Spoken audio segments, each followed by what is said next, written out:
So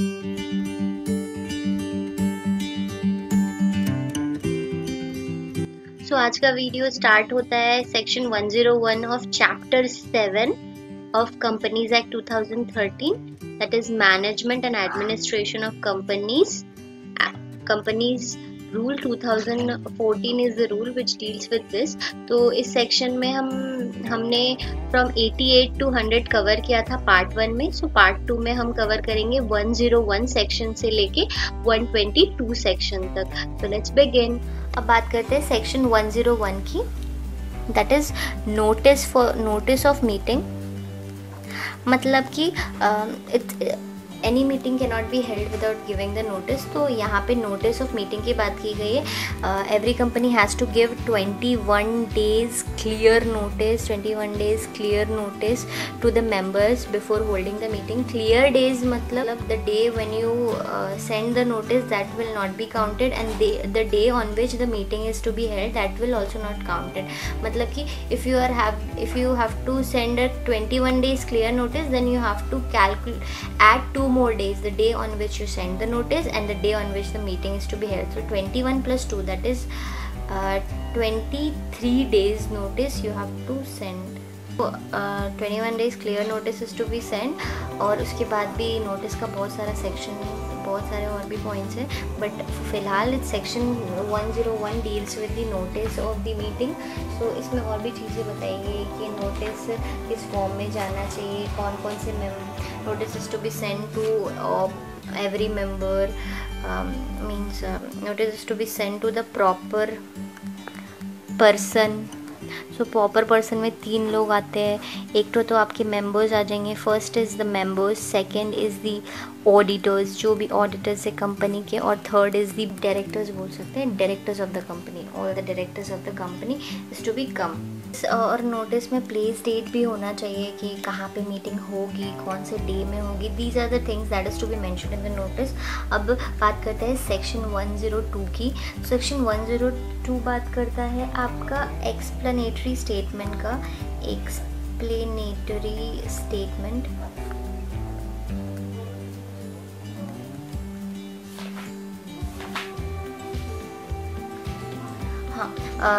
this section 102 deals with explanatory statements. Explanatory statement क्या होते हैं कि there are 2 kind of businesses as per the companies law. There are 2 kind of business. एक तो आपका ordinary business होता है और एक हो गया आपका स्पेशल बिजनेस. तो ऑर्डिनरी बिजनेस क्या होता है कि ऑर्डिनरी बिजनेस में 4 चीज़ें कवर होती है. पहली आपकी फर्स्ट चीज़ हो गई आपकी स्टेटमेंट अकाउंट्स, फाइनेंशियल स्टेटमेंट्स होगी आपकी. ओके. दूसरी आपकी हो गई appointment of auditor.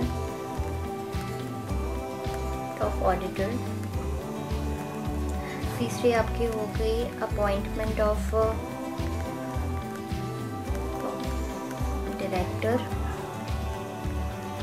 In place of retiring director. और चौथा आपका हो गया सबसे इम्पोर्टेंट आपका डिस्ट्रीब्यूशन ऑफ डिविडेंड.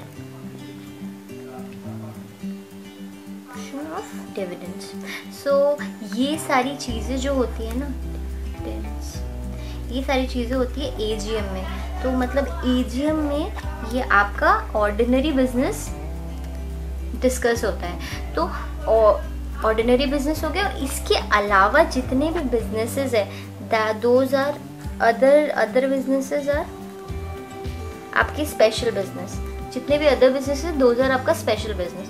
तो स्पेशल बिजनेस के यही बताया गया यहाँ पे एक्सप्लेनेटरी स्टेटमेंट में कि if the meeting is held to discuss the ordinary business, then you don't have to attach an explanatory statement. If any point of special business is to be transacted in the meeting, then you have to attach the explanatory statement. तो बस यही इस point में बताया है कि explanatory statement में क्या आएगा. अब उसके बाद explanatory statement कब कैसे अटैच करना है, किसको भेजना है, बहुत सारी चीज़ें हैं section. Now will discuss about the section 103. Section 103 deals with the quorum. Quorum means the minimum members required to constitute a valid meeting. मतलब minimum numbers which is required. तो कोरम, इस सेक्शन में कोरम के बारे में बताया गया है कि if a meeting is to be held तो minimum number of members should present the meeting. So proxies will not be counted.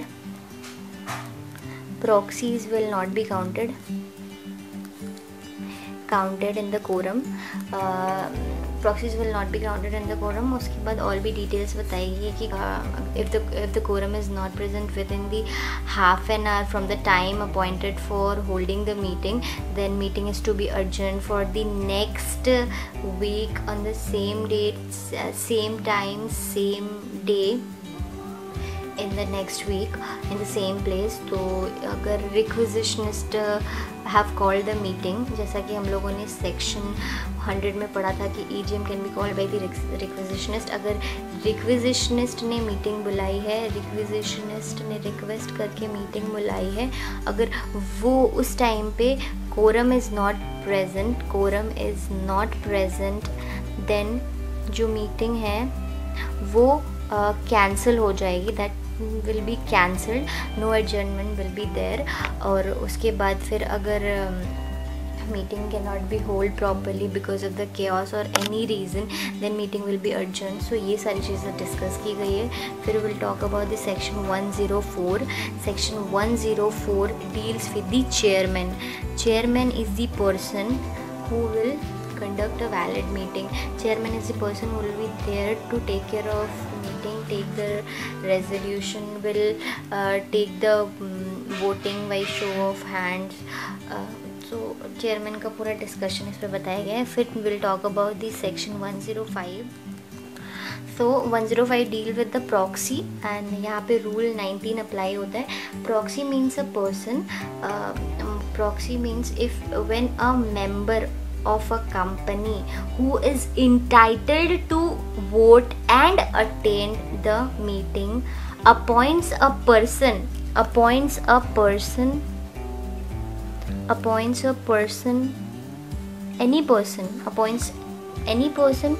to attend the meeting on his behalf, that person is to be called a proxy. So proxy जो person होता है वो कोई भी person हो सकता है. There is no specification in the law कि एक specific person should be there. अब proxy cannot speak at the meeting, can't speak at the meeting. जो प्रॉक्सी है उसके बारे में और भी चीज़ें डिस्कस की गई है कि प्रॉक्सी जो होता है उसको वो मीटिंग में सिर्फ ही can only vote by show of hand. तो ये बताया है कि proxy can't vote by show of hand.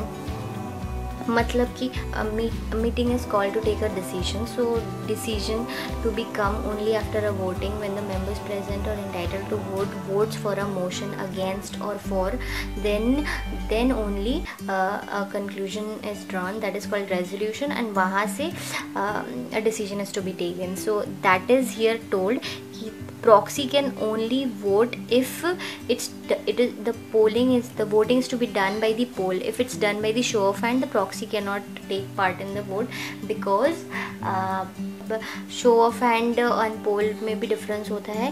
Show of hand means if a person is present in person while voting at via show of hand, that his vote will be counted as one irrespective of his shareholding. But in case of a poll, if you are holding a particular amount of a share, your percentage in the voting will be counted, not your presence.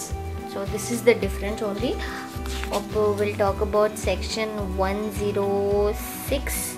This 106 deals with the this deals with the restriction on voting right. तो voting right पे restriction मतलब if meeting is to be called the member has to vote. So companies act told that restriction will be there only if article of the company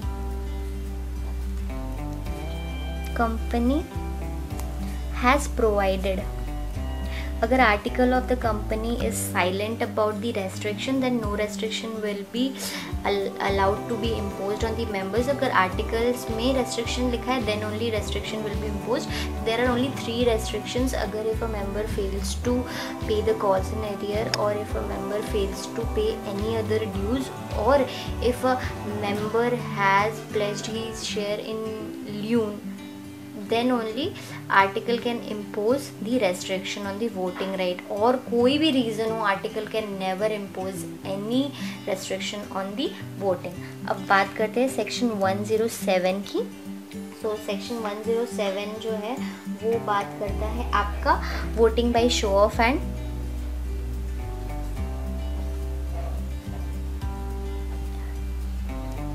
so section 107 बोलता है voting by show of hand, जो कि मैंने अभी बताया था कि show of hand में irrespective of number of shares your vote will be counted as 1 if you are personally present. और पोल अगर तो इसमें बस यही बोलता है unless a poll is demanded the voting is to be done by show of hand. अगर पोल कोई डिमांड नहीं कर रहा है तो शो ऑफ हैंड से ही वोटिंग होगी। Section 108 deals with the voting through electronic means, मतलब कि for a company, a big company whose shares are listed in the registered stock exchange having in numerous members, so उनके लिए हमेशा possible नहीं है। They can call for their members are not possible to go to the meeting itself and vote for any resolution। तो the companies यहाँ पे ceiling बताई गई है a company whose equity shares are listed in the stock market. मतलब यहाँ पे it's important equity share अगर किसी कंपनी का लिस्टेड है, listed in registered stock exchange and वो कंपनी जिनकी इक्विटी शेयर लिस्टेड है रजिस्टर्ड स्टॉक एक्सचेंज में और जिनमें मिनिमम 1000 मेंबर्स है, those company will have to make an electronic voting। मतलब उनको अगर कोई वोटिंग करनी है, मीटिंग में कोई भी रेजोल्यूशन पास करना है तो they have to give the facility to the members of electronic voting. अब इसी के बारे में डिटेल डिस्कशन की गई सेक्शन में। फिर सेक्शन 109 की बात करते हैं हम लोग। Section 109 deals with the demand for poll। Demand for poll is what if members want they can demand for a poll। अगर show of hands they don't want to vote with show of hands तो poll जो demand कर सकते हैं members, those members who is eligible to demand polls। तो यहाँ पे company के बारे में, कंपनी में अगर शेयर कैपिटल है किसी कंपनी का, नो शेयर कैपिटल, तो वही मेंबर्स डिमांड कर सकते हैं पोल में। जहाँ पे शेयर कैपिटल है वहाँ पे 1/10 of paid up share capital, ठीक है, और 5 लाख रुपीज़ का उनका शेयर का total price of the holding होनी चाहिए। वही अगर आपके शेयर कैपिटल है आपकी कंपनी में तो ये पोल डिमांड कर सकते हैं, और जिनके पास नो शेयर कैपिटल है उनके पास 1/10 ऑफ दी वोटिंग पावर होनी चाहिए। उनके पास 1/10 ऑफ दी वोटिंग पावर होनी चाहिए। मतलब कि कुछ कंपनीज होती है जैसे गारंटी कंपनी, वहाँ पे शेयर कैपिटल नहीं होते तो वहाँ पे voting will be counted on the total number of members जितने होते हैं उसके बेसिस पे उनकी वोटिंग पावर कैलकुलेट होती है। अगर 100 मेंबर्स है उसमें से 10 मेंबर्स बोल रहे हैं कि we have to take the decision via poll, so they will go for the polling only. So poll 109 होता है। फिर उसके बाद बात करते हैं सेक्शन 110 की। सेक्शन 110 जो है वो डील करता है आपका पोस्टल बैलेट डील करता है पोस्टल बैलेट से। पोस्टल बैलेट क्या होता है कि this is also way of voting. Postal ballot ballot is something, पहले के टाइम में EVM नहीं था, इलेक्ट्रॉनिक वोटिंग सिस्टम नहीं थी, तो क्या होता था कि पर्चियों में आपके जो भी जिसको भी आपको वोट करना है उनका स्टैम्प लगा के you submitted to the box, that is called postal ballot. तो यहाँ पे पोस्टल बैलेट से ही कंपनीज एक्ट में कुछ पर्टिकुलर रेजोल्यूशंस और पर्टिकुलर डिसीजंस बताए गए। अगर उन डिसीजंस को देना है तो पोस्टल बैलेट के थ्रू ही they can take the decision. और पोस्टल बैलेट का डेफिनेशन जो दिया हुआ है आपका 2 क्लॉज 65 में पोस्टल बैलेट का डेफिनेशन बताया गया है कंपनीज एक्ट में। तो जो पोस्टल बैलेट का रूल्स है वो आपको फॉलो करना पड़ेगा। रूल 22। सो पोस्टल बैलेट जो है पोस्टल बैलेट का detail discussion that is to be done with the relevant section only. तो पोस्टल बैलेट में क्या होगा कि कोई भी मेंबर्स जो है वो अपना जो वोट है वो via post they can send it to the company or through any electronic media they can send it to the company, and on the basis of that the motion will be passed. So this is only the postal ballot. Then section 111 जो है वो deal करता है circulation of members resolution. मतलब it's simple कि if a company send the notice to the member, company ने notice send किया member को। नोटिस में आपका एक्सप्लेनेटरी स्टेटमेंट होगा। तो अगर member if the member after reading the notice is not happy कि जो भी is not happy with the resolution, after reading the notice if the member has any objection, member को कोई भी ऑब्जेक्शन हो रहा है कि और member wants to add any more topics, कोई भी मोर टॉपिक इन ऐड करना चाहता है जिसके बारे में वो चाहता है कि बात हो नेक्स्ट मीटिंग में, तो उसके लिए मेंबर क्या करेगा कि मेंबर एक एप्लीकेशन देगा कंपनी को। Member has to give the application to the company and company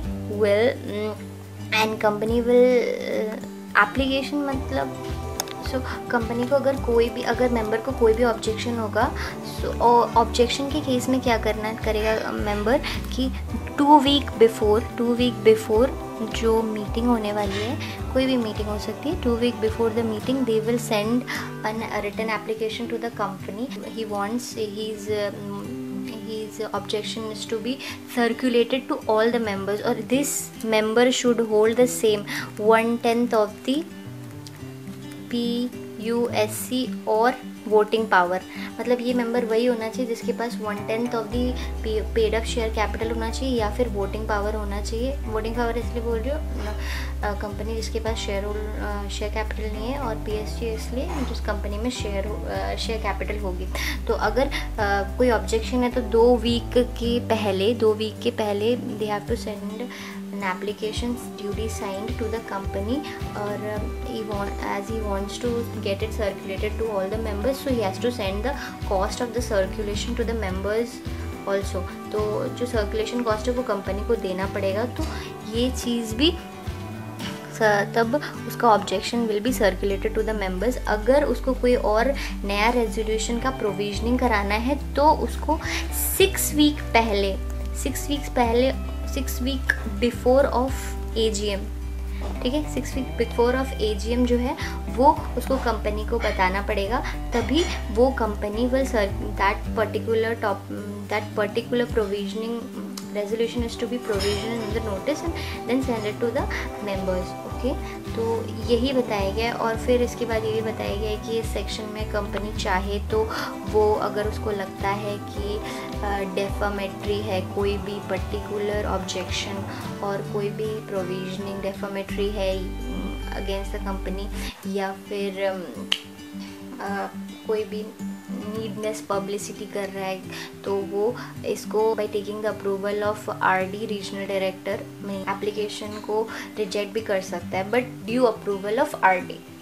तो सेक्शन 112 और 113 साथ में इसलिए लिखा है क्योंकि this is about a representatives, means as I told you कि पर्सन जो प्रॉक्सी होता है that will not be counted in the quorum. But in case of central government, अगर किसी भी कंपनी में सेंट्रल गवर्नमेंट और state government is holding any share, so that is they have to be called in the meeting. So president is the person who represents the central government, and the governor is the person who represents the central state government. So वो तो आ नहीं सकते, तो in that case they send a representative, and they that deals with the section 112. So they send the representative, and that representative person will be counted as a member. He will enjoy all the rights of the member, and he will not be counted as a proxy. मतलब जो भी members का right होता है वो सारा एक representative members enjoy कर सकता है. और means they can also appoint a proxy on his behalf. अगर कोई रिप्रेजेंटेटिव मेंबर है तो वो प्रॉक्सी भी अपॉइंट कर सकता है. वो they can speak also in the meeting. They will be counted in quorum too. So these are the facilities. And the same एक बॉडी कॉर्पोरेट अगर किसी भी कंपनी का शेयर होल्डर है तो body corporate itself can not come. So they have to send a representative, and that representative person will also be treated as a member personally present in the meeting. So फिर section 114 की बात करते हैं. So section 114 deals with the ordinary and special resolution. Meetings are to be called to take the decisions. So decisions are to be taken by passing the resolution. तो यहाँ पे वही बताया गया है कि जो resolutions है वो उसके बारे में बताया गया. ऑर्डिनरी रेजोल्यूशंस क्या होता है कि votes in favor is greater than votes against. बस यही है. पर जो स्पेशल रेजोल्यूशन होता है वो क्या होता है, votes against, votes in favour must be 3 times, it's important, 3 times of the votes against. अगर votes in favour must be बोल रहा है कि votes in favour must be 3 times of the votes against.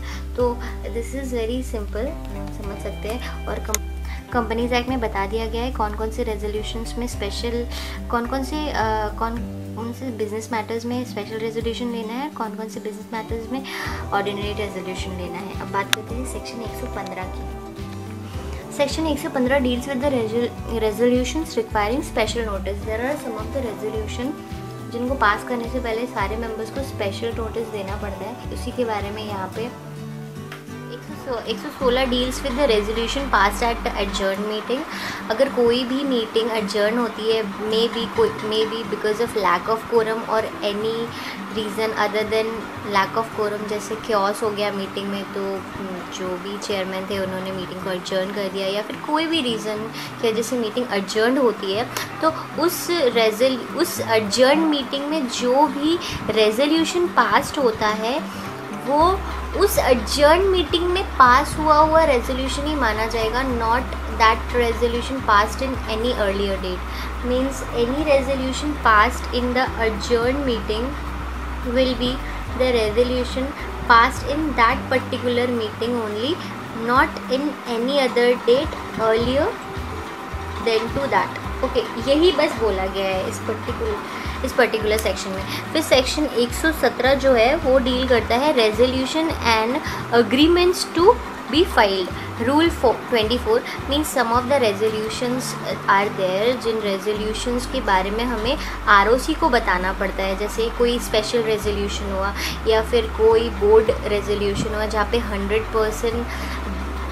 100% members को उस resolution के form में vote करना पड़ा है. अगर कोई भी ऐसा रेजोल्यूशन पास हुआ है जहाँ पे वॉलेंटरी वाइंडिंग अप के बारे में बात हो रही है कंपनी की, या फिर कोई भी क्लास मीटिंग का रेजोल्यूशन है, या फिर सेक्शन 179 सबसेक्शन 3 का रेजोल्यूशन है, तो उन सब रेजोल्यूशन को आपकी ROC को हमें बताना पड़ता है. And that is to be conveyed through MGT 14.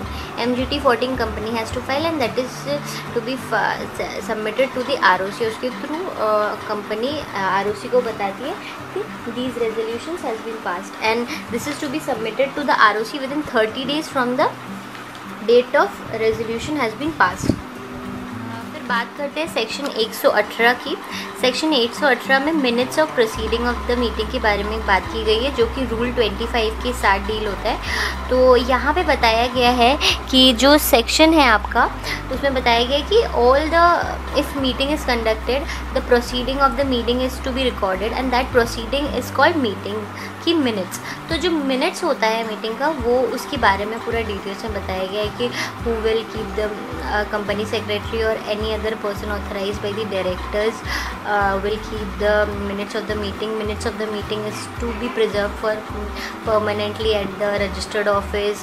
Minutes of the meeting is to be signed with for a minutes of the meeting can be of the board meeting or the other general meetings जो भी conduct होते हैं। तो जो general meetings का meeting minutes होता है, that is to be signed by the chairman within 30 days from the conclusion of the meeting, and जो BM का मीटिंग का सिग्नेचर होता है वो भी 30 डेज़ ही होता है। सो यही बताया गया है कि जो BM भी होता है वो भी उसके BM रिपोर्ट्स मिनट्स जो होते हैं, BM के minutes, that is board meeting के minutes, that is also to be sign with in 30 days from the date of the meeting. उसके बाद कहाँ प्रिजर्व करना है, ये सारी डिटेल्स बताई गई है सेक्शन में। फिर 119 inspection of the minutes of the books of the general meeting, means जो भी मिनट्स बनते हैं that is to be preserve for permanently, and जो मिनट्स ऑफ द मीटिंग होते हैं उसके इंस्पेक्शन कभी भी कोई भी मेंबर कर सकता है, तो उसके बारे में ही बताया गया है इस सेक्शन में। बात करते हैं सेक्शन 120 की, maintenance and inspection of documents in electronic forms. Rule भी देख सकते हैं, रूल 27 to 29 कवर होता है यहाँ पे। सो सेक्शन 120 में बताया गया है कि जो भी कंपनीज़ है, बड़ी companies which are listed, they has to maintain their documents on electronic mode either in their website so that any member can any time have the access of it and easy, and so this is just any document registered, any documents and any documents इन सब में जो भी आपके documents जो भी होंगे registered, जो भी सेक्शन 88 में कवर हुआ है, मिनट जो है सेक्शन 119 में कवर हो रहा है, required to be kept by the company and allowed to be inspected और copies given to any person may be kept और इंस्पेक्टेड। किसी भी पर्सन को कॉपीज़ दे सकते हो, और एज द केस में भी जो भी इलेक्ट्रॉनिक मोड में it is to be kept, and this is mandatory for every listed company which is listed in the stock exchange, registered stock exchange. और talk about the section 121 reports on the annual general meeting and this is to be dealt by rule 31। यहाँ पे बोला गया है इनको अपने website पे जो भी प्रोसीडिंग्स थी एनुअल जनरल मीटिंग की, that they have to publish in their website, और द कंपनी को रजिस्ट्रार को भी इसके बारे में बताना पड़ेगा, और that they have to tell to the registrar with in 30 days, और ये ROC को बताएंगे 30 डेज़ में, और किस में बताएंगे, MGT 15 के थ्रू ये बताएंगे कि इनका जो एनुअल जनरल मीटिंग का जो भी रिपोर्ट्स है ये रजिस्ट्रार को इसके थ्रू बताएंगे। अब उसके बाद फिर बात करते हैं सेक्शन 122 की। Section 122 deals with the applicability of this particular chapter 7 of the companies act 2013 to the one person company. यहाँ बताया गया है कि हमने जितना भी सेक्शन पढ़ा है, सेक्शन 88 से लेके 121 तक, ये पूरा सेक्शन जो है इसमें से 98 सेक्शन 98 102 111 ये जो है ना, ये OPC पे एप्लीकेबल नहीं है, not applicable to OPC, not applicable to OPC। ये पूरा सेक्शन जो दिख रहा है ना, ये एप्लीकेबल नहीं है OPC पे। बस इसी के बारे में डिटेल में थोड़ा सा बताया हुआ है, और कुछ और भी एग्जेम्पशंस OPC को मिले, उन चीज़ों के बारे में बताया गया है। अब एक इम्पॉर्टेंट चीज़ जो इस चैप्टर के बारे में बता रही हूँ, सेक्रेटरियल स्टैंडर्ड, जो कि CS इंस्टीट्यूट का होता है, सेक्रेटरियल स्टैंडर्ड 2। इस पूरे चैप्टर 7 ऑफ कंपनीज एक्ट 2013 में सेक्रेटरियल स्टैंडर्ड 2 बहुत इम्पॉर्टेंट है। ये बहुत सारी चीज़ें जो है आपके एक्ट में, रूल्स में प्रिस्क्राइब नहीं है, वो सारी चीज़ें यहाँ सेक्रेटरियल स्टैंडर्ड के हिसाब से चलती है। तो सेक्रेटरियल स्टैंडर्ड का रेफरेंस लेना is very important while reading this chapter, secretarial standard 2। सो इसके साथ हमने 88 से लेके 122 तक का हमारा पूरा जो चैप्टर 7 का सेक्शन है वो कवर कर लिया है। अब आई गिव अ शीट जहाँ पे आपको मिल जाएगा कि सारे सेक्शन का सारे सेक्शंस के सामने उनके सेक्शंस का नाम, एंड उसके बाद जो भी हमारे यहाँ पे रूल्स है, रूल्स के बारे में भी रूल्स का नाम भी बता दिया जाएगा, और उसके साथ आपका जो भी फॉर्म्स यूज़ होता है उनके बारे में भी बता दिया जाएगा। तो होप आपको ये वीडियो आई होप आप लोग को यहाँ तक की वीडियो अच्छी लगी हो। सो प्लीज़ लाइक कर दे वीडियो को एंड लोगों के साथ शेयर भी करें। और अब मैं रिवाइज़ कराऊंगी सेक्शन 101 से 122 का क्विक, सिर्फ सेक्शंस का रिवीजन जल्दी से स्टार्ट करते हैं, ठीक है। तो सेक्शन 101 डील करता है नोटिस ऑफ मीटिंग से। फिर सेक्शन 102 है, वो डील करता है statement to be annexed with notice. तो this is nothing but the explanatory statement. अब बात करते हैं सेक्शन 103 की। 103 deals with the quorum, minimum number of members required to hold or to constitute a valid meeting. Then 104 is the chairman, 105 is the proxy, 106 is the restrictions of voting power,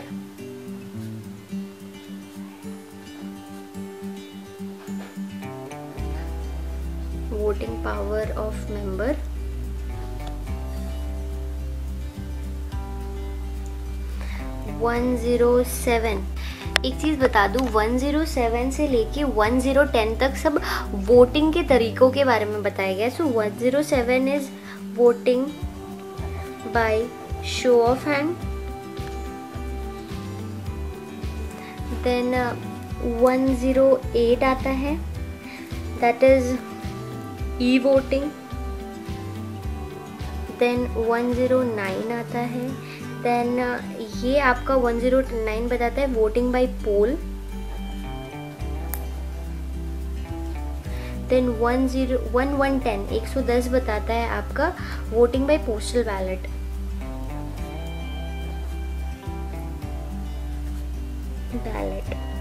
ठीक है, तो जैसा कि मैंने बोला था 107 से 1010 तक 4 टाइप्स ऑफ वोटिंग्स के बारे में बताया गया।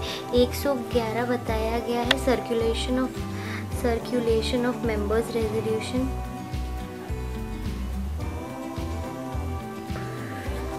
रेजोल्यूशन 112 और 113 दोनों ही आपके रिप्रेजेंटेटिव मेंबर्स के बारे में है। This is the representative member of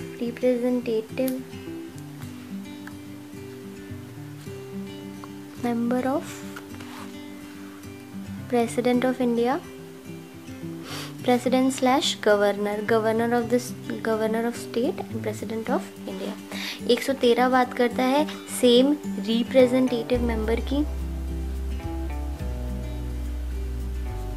member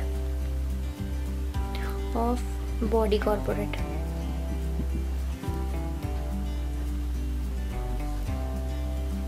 ठीक है, 114 जो है वो बात करता है आपका OR एंड SR की, ordinary resolution and special resolution की।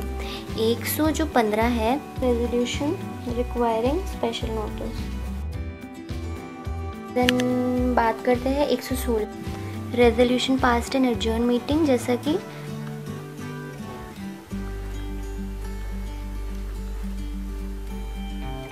कोई भी मीटिंग, अगर कोई भी रेजोल्यूशन एडजर्न मीटिंग में पास है तो वो एडजर्न मीटिंग वाली डेट को ही काउंट करेंगे। 117 जो है आपको इतना इम्पॉर्टेंट है क्योंकि ये है रेजोल्यूशंस, ये भी रेजोल्यूशंस के बारे में बात कर रहा है। Resolution to file with registrar. 30 दिनों के अंदर बताना होता है कि कौन सा रेजोल्यूशन पास हुआ है। फिर 118 एंड 119 दोनों मिनट्स के बारे में बात करता है। 118 is the minutes, the proceedings of the meeting. जो 119 डील करता है inspections of the same, inspection of minutes. 120 this is maintenance.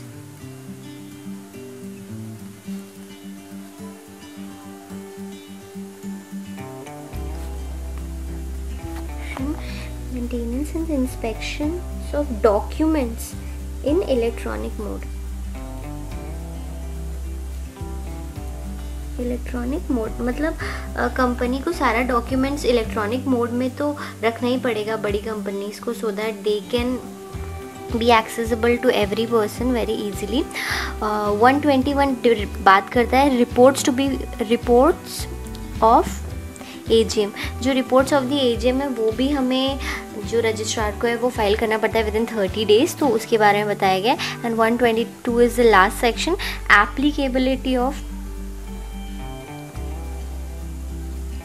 Applicability of this section, this chapter, जो ये जितना भी पढ़ा चैप्टर 2 OPC, मतलब कि 1% कंपनी में क्या क्या एप्लीकेबिलिटी होगी। तो इसके हिसाब से आई गेस हमारा पूरा रिवीजन हो गया। सेक्शन 88 जो फर्स्ट पार्ट में था 88 to 100, और इस पार्ट में सेक्शन 101 to 122।